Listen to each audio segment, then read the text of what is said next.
When David and Guillaume got back in touch about making Detroit, I wasn't terribly surprised they decided to make it because the fan response was so intense. So it makes sense that they would choose to do that after the enthusiasm. It was a challenge, and it was just an interesting thing to get my head around how to approach this character now as a different, much older person, and whether or not she had changed. And I'm very happy to say that with Detroit, I've had the opportunity to see Kara grow so much more than I ever expected. You do the housework, the washing, you cook the meals, and you take care of... God damn it, where the fuck's the rat gone now? Alice! Alice! I mean, she starts out essentially how she does in Kara in a very, not robotic, but, you know, android other way. And getting to take this journey where she becomes more and more human as it goes on. You know, and as an actor, that's a wonderful exploration in every way, whether it's how she sits, her posture, how her voice changes, how emotions change, and how much emotion is based on things like empathy and social experience. And so having, you know, as much material as I got with David to have this huge, nuanced arc was really incredible. Why couldn't we just be happy?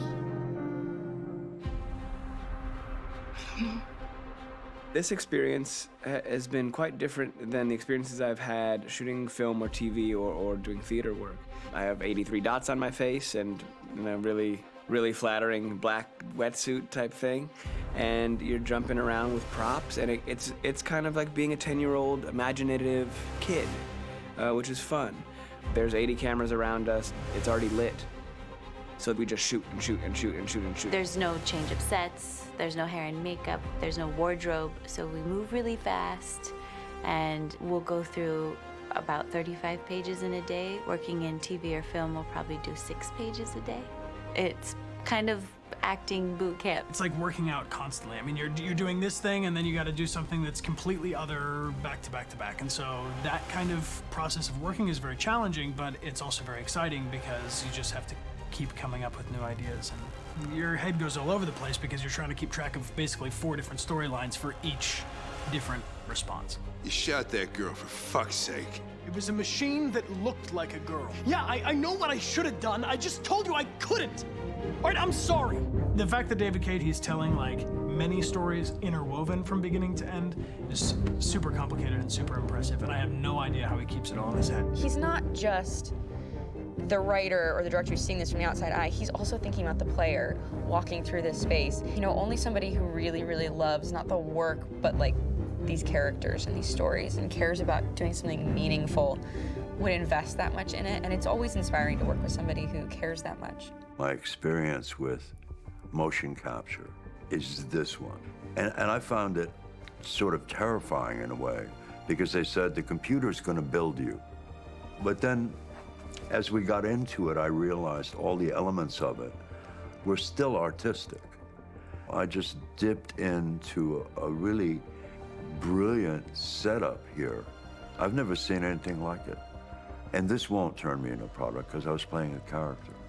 So it's wonderful. In the game, Detroit comes back because of a revolutionary industrial rebirth. And there's no reason why that can't happen in Detroit, because they have such tremendous infrastructure for millions and millions of people who can very easily support, you know, a new industry.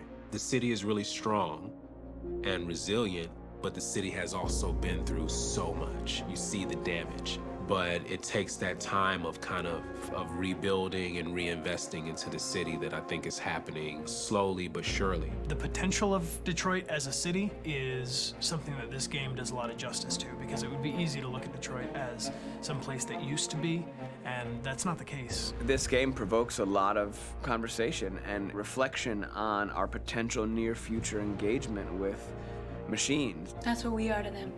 There's merchandise on display in a shop window. I think that a group that feels marginalized, feels like they deserve and have earned access to themselves and the environment around them, and are trying to figure out a way to articulate how to get freedom. What was I designed to be? Their slave? Their toy?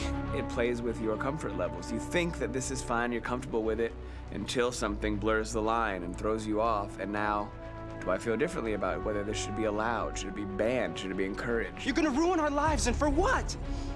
For a bunch of machines? They are not machines! They are alive! I'm alive! You're alive!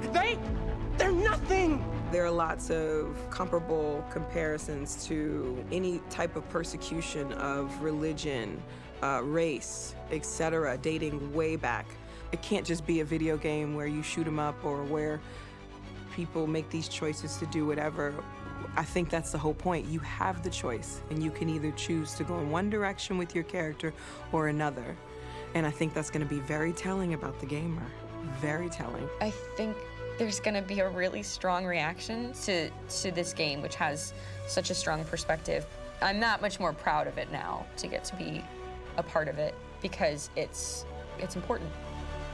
In this game, you're actively building and designing the character through not just what kind of shield does he have or what color hair does she have, but like their temperament and the way they deal with problems. The different endings to this game are so radically different based off maybe seemingly insignificant choices in the moment, but like life, they all add up. And can't play life again, though.